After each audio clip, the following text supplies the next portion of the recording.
Welcome to the Omni Talk Fast Five, sponsored by Takeoff and the A&M Consumer and Retail Group. Today is April 22nd, 2021. I am your host, Chris Walton, and I'm joined, as always, by Ann Mazenga.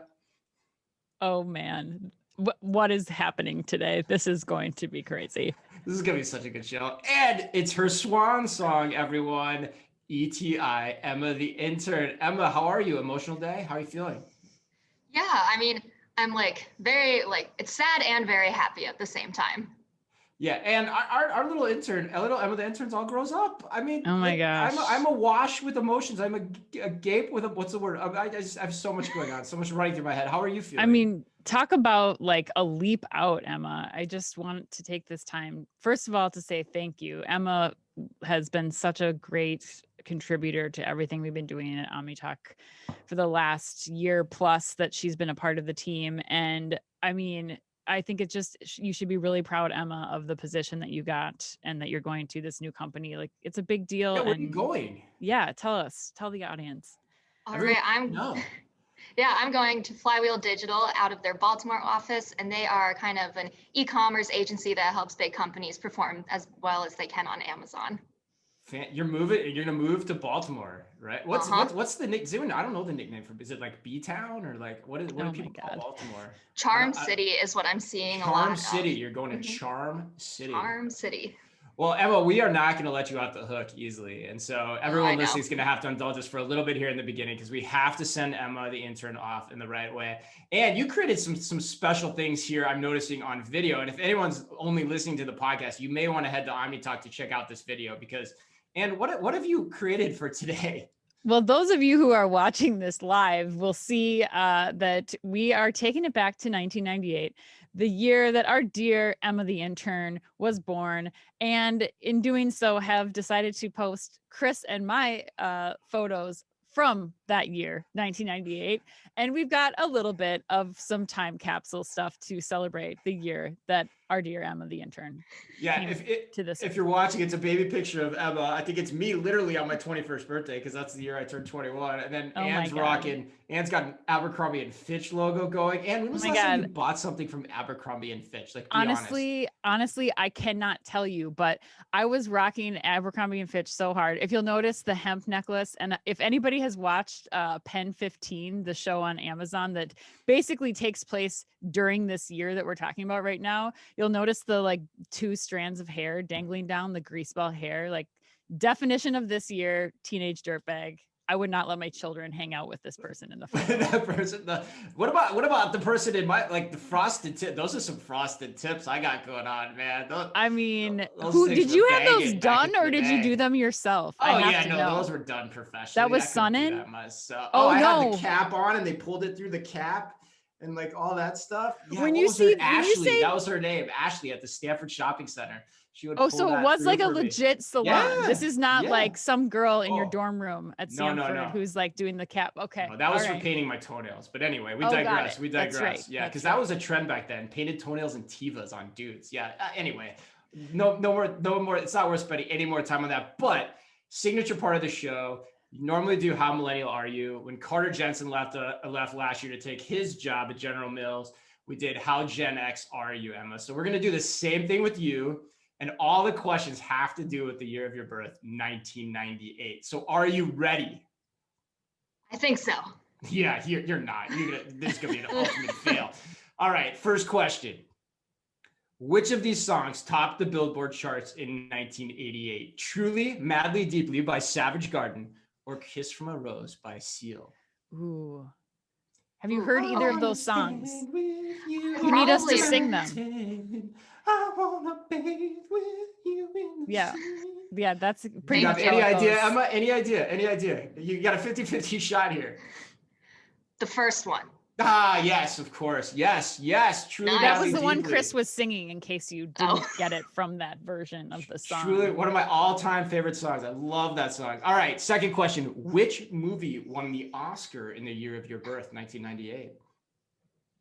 Oh, I have to know. This is a huge movie. I may be giving you hints. Yeah, I suck at movies. We all know this. Oh, I don't know. It was really, Can you give really a hint? big. I am. It was really, really big.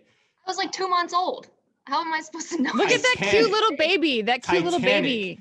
Titanic. Actually, I knew that. I did know that. I know you knew that. Okay, I knew that was 98. Right. Yeah, okay, here we go. Teenage dirtbag over here told her parents she was going to Titanic several times, let me tell you, and was not going to Titanic. It's a good one I'm not your kidding. Parents are going to. It's like I'm over 3 hours long. And of course we went to the theater that was like a half hour away.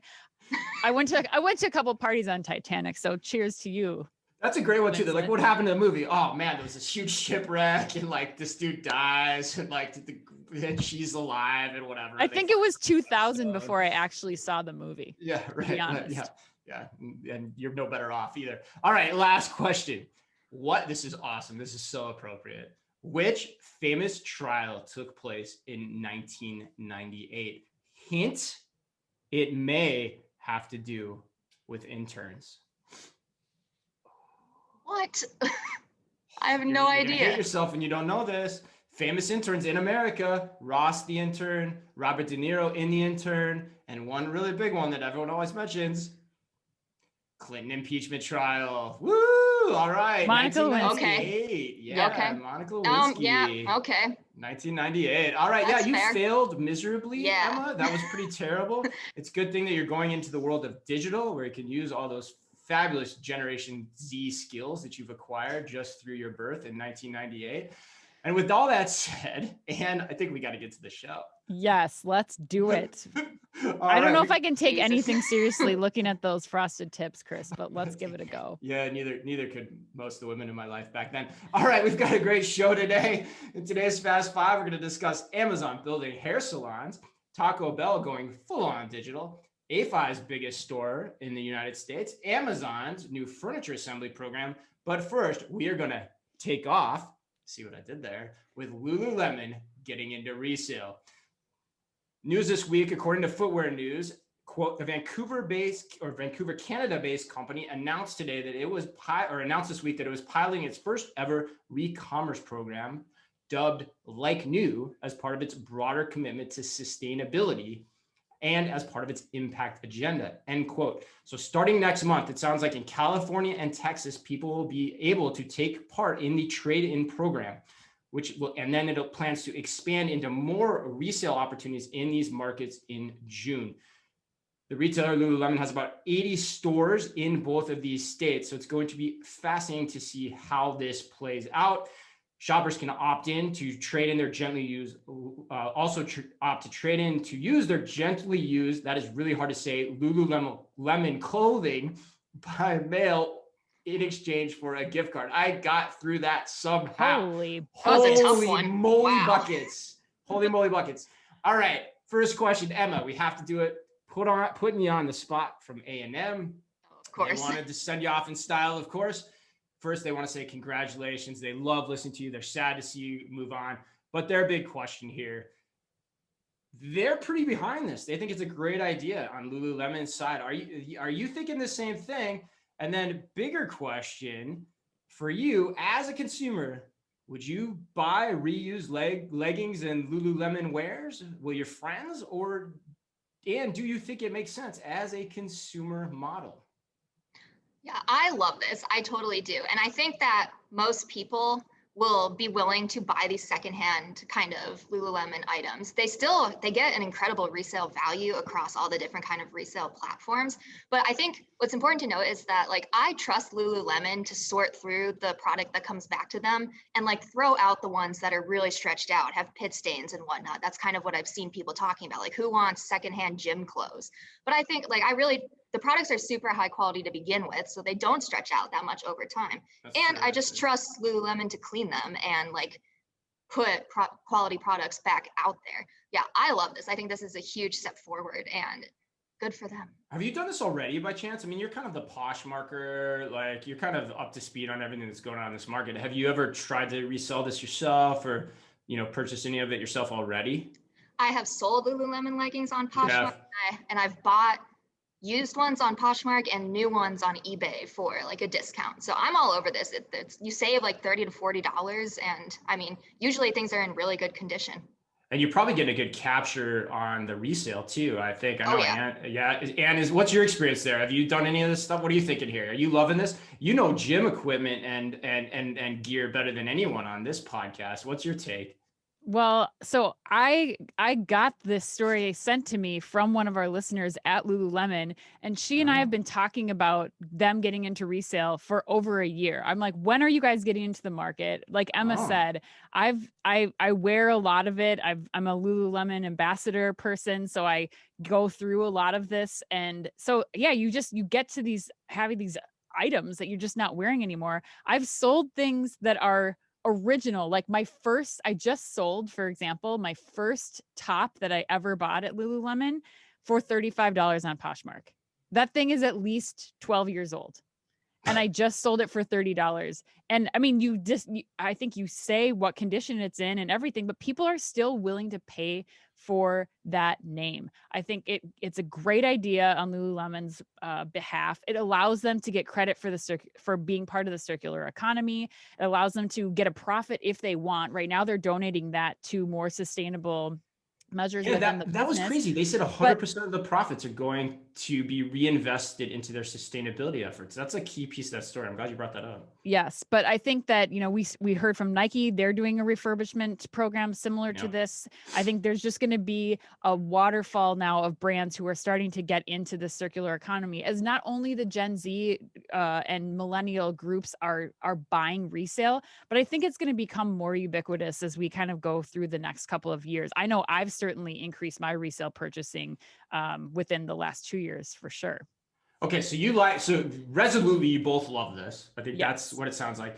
You love it from the consumer side because it sounds like you think this behavior is already out there. You've been indulging it, and you've been asking people at Lululemon that why haven't they been doing this already? Business-wise, though, you think let's a couple seconds on this. Like, you feel like it makes sense too? Like, anything that you're thinking about from an operational perspective, branding perspective? Are there any negative potential fallbacks, even though everyone thinks this is a great idea? It sounds like right now. I'm having a hard time finding the negatives. I think Emma pointed out some of the things, there's always this issue, but you have that issue with returns too. Like, are you going to put a product back out? Does it have makeup on it? Are there deodorant stains? I mean, I think that there are logistics involved here no matter what.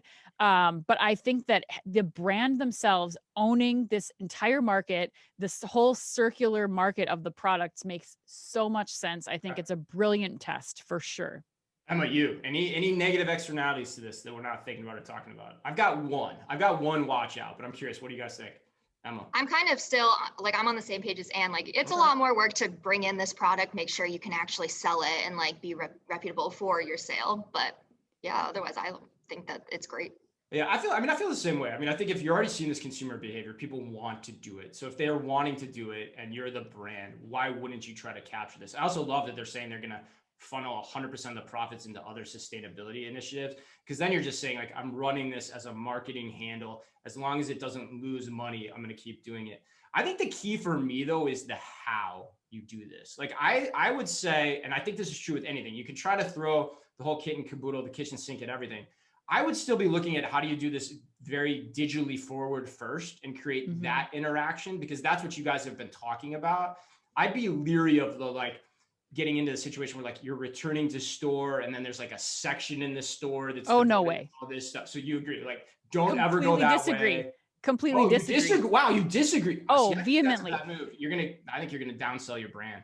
No way. I think that what you're doing with this, it's not just Poshmark that you're making money. Like, I've sold stuff at the consignment stores that are, the upsales consignment stores. I think this is perfect. You are bringing people into your store who otherwise may never have stepped foot in there because they know they can't afford $98 leggings. Oh, so you think it's a way to attack a new market? 100%. 100%. The Lululemon headband effect, I call it.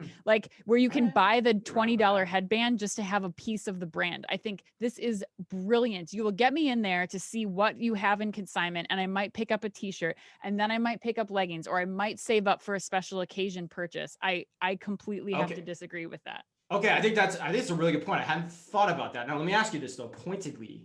Yes. Would you just start doing that, or would you experiment slowly into whether or not you're right about your answer? I think I'd still say digital first and try to understand how much volume, how much demand is out there. before I would try to do something like you're describing? I don't know. I feel like digital first for sure. Like figure out how to get this on the platform so that I can buy it online or offline. But I think having easily, that kind of stuff. Yeah, I think by mail, whatever. Exactly. I think having it in store, what's the harm in that? What's the harm in that test? Like if but you still test it, right? Like sure. Okay, sure. I love this so much. Okay, got it. I would test it. I think it makes sense to do it how they're doing in just a couple of states to start. It's interesting, fascinating. Yeah. Okay, because you could also go like the outlet style Lululemon store too, where you're specifically diverting. You can still do it there. Do you like one of those ideas better? I didn't think we'd spend this much time on it, but it's cool. I don't know that. What do you think? Would you have it in the same store or divert it through kind of like an outlet strategy? I like it in like the regular like mainline Lululemon store. I think that like what Anne said, like you'll bring in people who don't want to spend full price, but then they'll see the other stuff in the store and they're like, oh, maybe I do want to eventually kind of move into full price or pick up one item here and there. I like the latest colors, the latest. Yeah, it's true. Like if you're doing your assortment right, the colors and the styling and the fit, you may want to actually go into that. Fascinating to watch. The cool thing is it's super easy to experiment, but just do it in pieces. I think that's like the key point that I'm taking away from this conversation. All right, let's do headline number 2. Who's got that one? All right, you guys, this was creating all the buzz in the retail world this week. Amazon is opening a hair salon in London's Spitalfields district, a place that sounds much more lovely when Oliver Banks or someone with a British accent says it and not Spitalfields. Or Chris trying to have a British accent. So Amazon has hinted that they're using the salon as an experiential venue where they will showcase new products and technology, including augmented reality hair consultations that will allow customers to see what a new hair color or style looks like on them. They will also be using augmented reality to do what they're calling point and learn technology. So customers can point to products on a display shelf and they can learn more through videos and other content that will appear on an adjacent screen. And finally, they will be putting QR codes on those product shelves so that you can scan with the Amazon app and order that product directly via Amazon. You guys, everybody's freaking out. I want to hear, Emma, what do you think about this? Let's start with you and then we'll go to Chris. Well, when I first initially read this headline, I was kind of like, why? But then I thought more about it. And of course, I saw all the people talking on LinkedIn. And I think most people were kind of saying it doesn't matter about a hair salon. It's just Amazon's business model expanding into every category imaginable. But what I'm most excited for is if Amazon ever can make a super high-end kind of fashion store using this kind of technology. So that is something I would fly anywhere to experience to see if they can really make the department store model work better and just be more exciting. Yeah. Chris, go ahead. What are you thinking? I love this story. Especially in light of late breaking news, right before we went on to record the podcast here today too.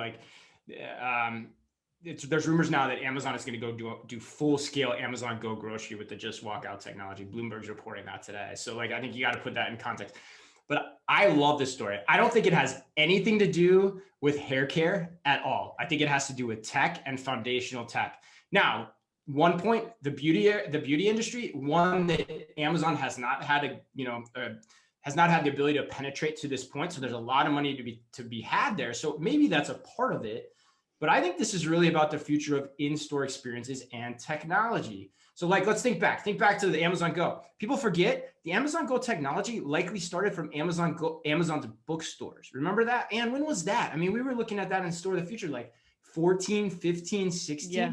It's been a while. Percolated for 10 years, but that's where the vision tech started. And does point and learn, as you said, point and learn technology sound like anything else? It sounds like just walk out technology. There's something here. And what I think that there is that they're starting to experiment with is gesture recognition through a physical space and how that combines with AR to light things up, right? And a great place to try to do that, because it seems like the front end of that is beauty. You're seeing a lot in terms of augmented reality around beauty. That's just a great way to learn that. But that has applicability to, Emma, to your point, to department stores, to every other retail experience. And God knows where point and learn goes 8 to 10 years from now. So I freaking love this. Yeah, what do you think? So I completely agree, you guys. I think for me, it does still have to stay within the beauty category, because I think as you think about the for two things. One, I think if I was Sephora or Ulta, I would be concerned about this test, because I think that there is 100%. applicability in that area for sure. Especially as you think about who can license the Just Walk Out technology, or who's interested in licensing that technology. But second, I think that, and the announcement today, Chris, about the grocery store expansion is so critical to this like test, because when you start to think about convenience stores right now, or grocery stores, they're at a 7,000 square foot footprint right now. And that's mostly produce. That's mostly like grab and go food. But when you start thinking about making Amazon Fresh more of the one-stop shop, beauty is the next logical category. When you think about shampoo, you think about personal goods, essentials, things like that. And if I am using Just Walk Out technology, and I am now able to, instead of pulling a bunch of stuff off the shelves, confusing the cameras and putting things back and smelling things, like you have to think of the sensory experiences that are happening within the beauty category. If I'm able to use the point and move technology to see what that product is on a screen, I'm not taking things off the shelf. I'm simplifying that beauty experience that I think Amazon could be trying to solve for as they think about expanding their grocery concept to include a beauty aisle, to include an essentials aisle, and some of these other things. So that's the kind of tie-in that I'm thinking makes so like most kind of sense to go here. up, maybe even to go into a one-stop shop kind of thing. Well, exactly. Well, if you start to think about, even a traditional grocery store has some of these aisles, and we don't see those in Amazon Go concepts yet. But if they're going to compete with the other grocery stores, you're going to need to be able to pick up those drugstore beauty items. Yeah, it's a micro experiment. I see what you're saying there in terms of the square footage. I was confused a second. Now I get it in terms of like you got full scale grocery at 30 to 40,000 square feet. You got convenience stores at like 1 to 3,000, even smaller if you're hypermarket. The other thing too, though, Anne, I think last point I would make here, and then we'll go to story 3, is think about who runs beauty salons too across the country and across the world. It's a lot of mom and pops, not that different than like Amazon Go. And so if we can get to the point of the technology where it is scalable and easy for mom and pops to use, there's nothing to say they wouldn't eventually go onto these types of platforms too. And you don't agree? I don't know. Okay, I actually talked to a couple of salon owners about this yesterday, because I was curious what their perspectives were. A lot of the technology, trying on hairstyles and stuff, that already exists in the current salon, the higher end luxury salons. I think maybe that makes sense actually for the non-mom and pops to bring in this type of technology before it does the individual or independent salon owners. Yeah, and I'm talking more about the full operations. Like if you could get the whole full operations figured out, there's a lot of cool things. Like you can tie into their own front to sell the products online, that kind of thing too. I think there's some applicability there. And again, it's a long road. And by the way, we're going to try to bring you some more on gesture recognition. Been digging into that after yesterday. When you start combining this with haptics and just how AR and VR are starting to play out in terms of just general life experience, it gets pretty crazy, pretty Black Mirror, pretty quick, and we're not that far away from it. All right, speaking of going digital. All right. Yeah. Story number 3. So Taco Bell has opened its first digital-only store in New York City in Times Square. According to Chain Store Age, the restaurant is based on Taco Bell's urban-oriented cantina format, which has a smaller footprint and more modern upscale environment with elements such as an open kitchen and a menu that includes alcoholic drinks. I love this story, and I think that like New York City is the perfect place to put this, because Taco Bell, they make good food. But who in like Times Square wants to go into like a dingy Taco Bell and sit down and eat your chalupa when you could this could just be a place to go and hang out and like enjoy eating the food while drinking a margarita. I think that this is super awesome. I don't think it's super applicable to anywhere other than like very large urban areas where you don't have a drive-through. I don't think, how many people go into Taco Bell though? Who? Okay. Well, so you're playing in though, like the going into you're playing into like what is it in terms of what you go into it, where it is. I think, Anne, you're thinking about it differently though, right? Like you actually think this is the concept here of digital only is widely applicable. Yeah, I mean, in reality, I think we're going to start to see, especially after the pandemic closed many of the QSR dine-in options. I mean, I know this one has a dine-in option, but I think that, I know this is not going to be a popular opinion, but I don't see any reason why we have to have people that are working in a Taco Bell anymore. I think we're able to get, things ordered correctly. Like, where you're talking using voice activation to speak your order to a computer that can take your order. You have robots that can make most of the food in these spaces, or kiosks, and then delivery options will only continue to get better. I mean, whether it's temperature controlled lockers that you can pick up your food from, whether it's, you know, a robot coming out to your car and delivering the food. I think that this is an area where we will start to see those jobs from the QSRs move into other types of gig economy positions, where it's delivery positions, it's, you know, warehousing positions, where you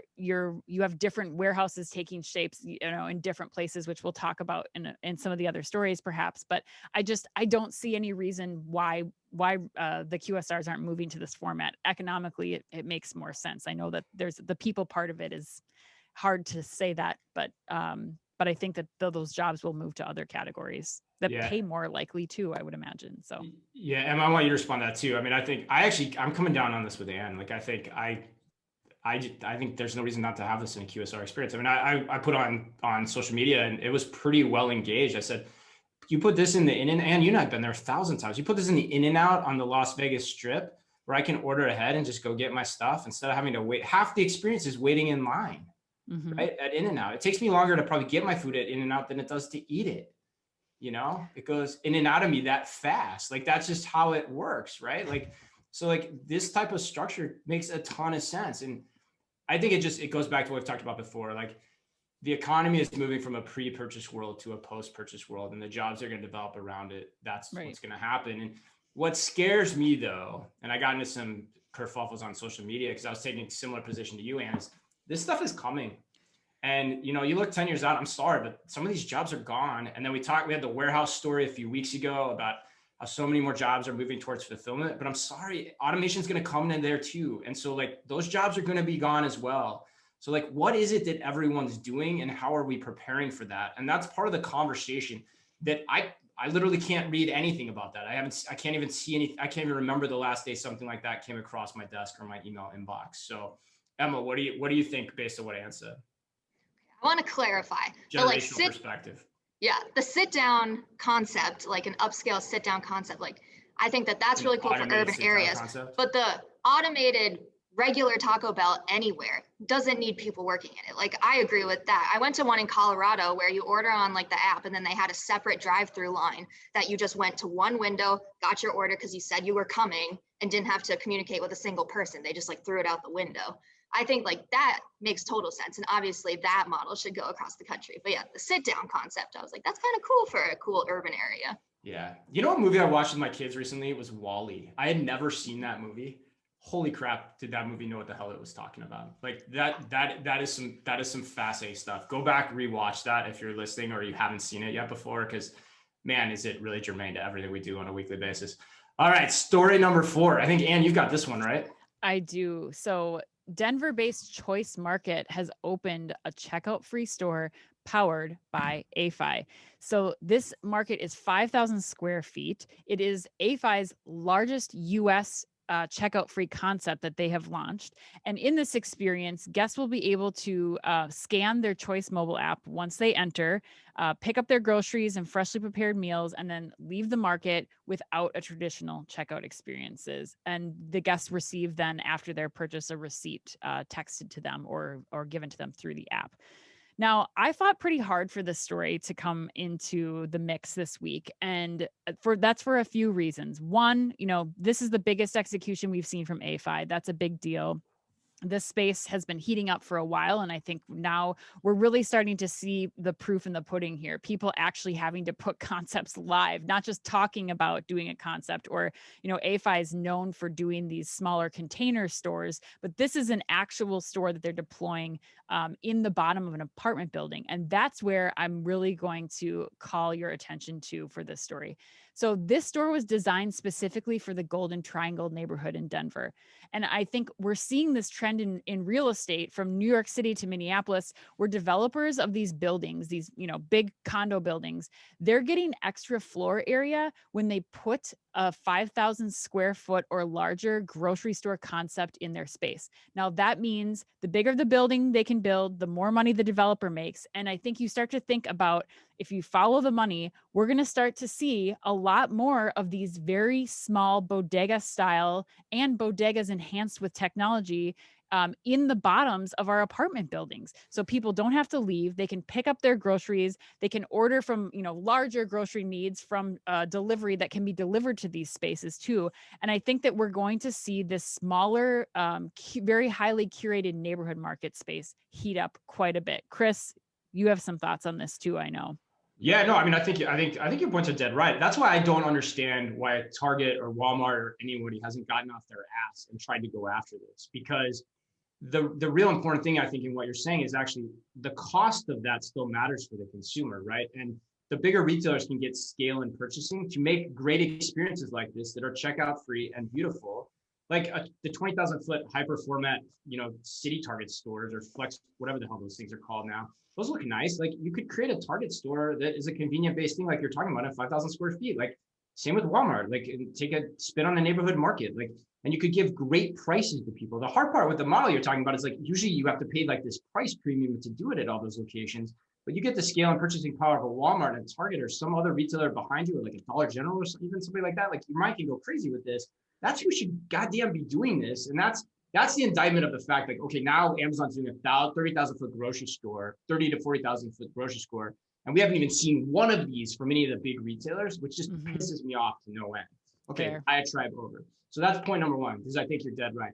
The second cool thing about this story, though, is this is a big installation. This is a big installation in the US. It's also camera only. Now, if you follow this space, that's important.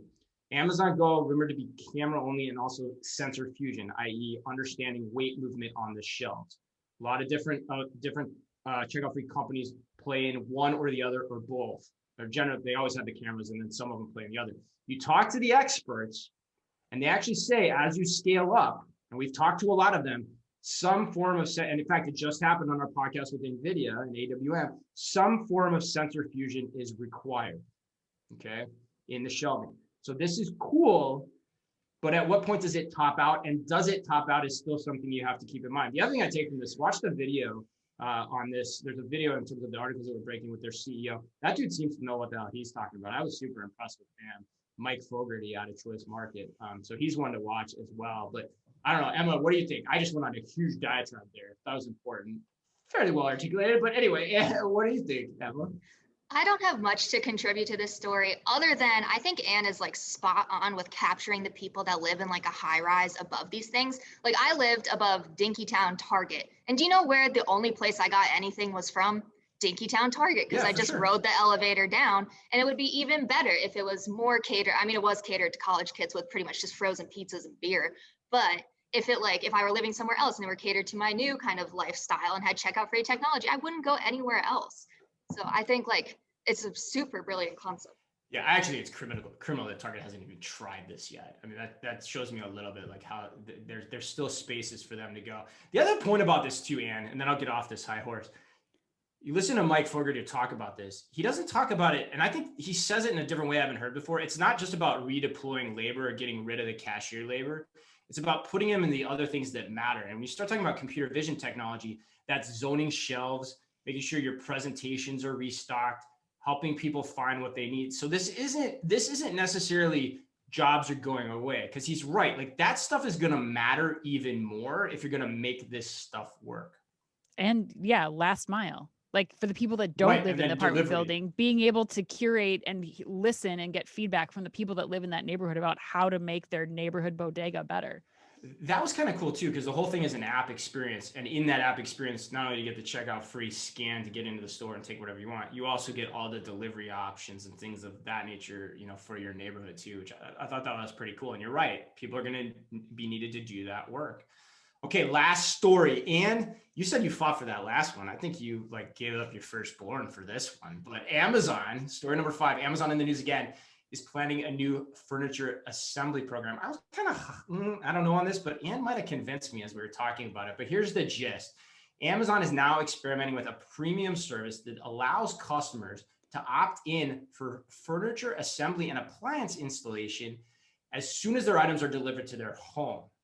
Okay, so Bloomberg said in the report that the new service involves drivers not only delivering product to people's stores, but they'll actually assemble it, put it together. And if after they do that, you don't like it, they'll actually take it back. Now, this differs a lot from competitor services, where typically you have to schedule the installation or the setup in a different appointment. And then those same people also will not take the product back. So, Anne, why'd you fight tooth and nail? If you have ever lived in or moved someone into or out of a New York City apartment, you will pay whatever they want for this service. I am in 100%. Namely, I mean, the delivery, I feel like that's always been around. Like everybody from IKEA to Wayfair to whoever, like you get delivery, you're paying for that. But for someone to assemble and then be like, nope, not going to work, or in the same trip. Exactly. Or get half the bed put together and you're like, oh shoot, my measurements were way off and this is not going to fit. And now I can't get this fully constructed bed out of my apartment because I have one door and a pivot, Friends reference, staircase to try to get down. Like, I don't want to deal with that. I will pay you whatever I need to, especially I looked on Amazon too, and Amazon's been offering, you know, their a partner delivery or installment service included with delivery for a while. The thing has 4.9 out of 5 stars with 1,600 reviews. So they're already doing a great job of it. I think now that it's tied into one universe, man, unstoppable. Yeah. Emma, what do you think? I'm going out with a bang on this one. This is the best story of Amazon I have ever heard in my life. Seriously? As someone who has had to move every year for the past 4 years, and some furniture can go, some can't, and now I got to move across the country. If someone could assemble my furniture for a fee that probably will not be that large because it's Amazon, and then do you know how many items I've kept that I hated after I assembled just because I didn't want to disassemble it to return it? Like I have like a $5 broken IKEA chair that I use as like my desk chair because I just refuse to put it back or take it apart and return it. I think this is like incredible. And I was thinking last night, like I'm never one to really advocate for physical stores. However, what if Amazon made like a massive like furniture warehouse outside of a city? Which we talked about a few weeks ago. Yeah, you go there, you can see the product in real life. You don't have to take it home. You schedule someone to deliver it, assemble it, and then take it back if you don't want. Like that way you get the physical interaction and the service. Like couches don't fit in my car, so I need someone to deliver it, even if it's only a few miles. I love this. You love it. You love it. I think I'm convinced, you know, and my background's home furnishings too. Like I've spent time doing this and actually launched the first assembly program for Target probably in like 2015 or 16 with the furniture team that we were all working on that together. I can remember that, in the patio team, like assembling grills and things like that. I think you got me. I think we've talked about this before. Like the thing about the home space, like especially when you're talking about competition with Wayfair and even Walmart and Target and those guys, like it's all the same stuff. They're all selling the same stuff. It's all market produced goods available by dropship. It's just, you know, it's just the same stuff from all the different players. So this cuts through that and says, you know, why should you shop at Amazon for the same stuff? Because you get all of these things, right? Like, and this is a massive pain point, like you're describing.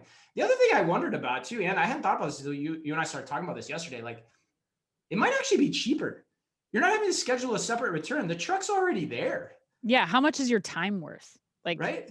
To return the product anyway. Like you got to put a price tag on that. Well, I mean from like Amazon's perspective, like they don't have to send another truck, or the other service, the third-party service doesn't have to send another truck out there. There might be some synergies in this, like from a delivery standpoint, that just make it work, and then they can just dump it off, as Emma said, and like we talked about a couple of weeks ago, at one of these furniture outlet stores that might start popping up in the malls, as Anne, you know, you were, you know, all for. So like, yeah, it's a much cooler move than I think I initially realized, and definitely than I think we've seen people talking about in the media of late. Like this could be a big story in the long run.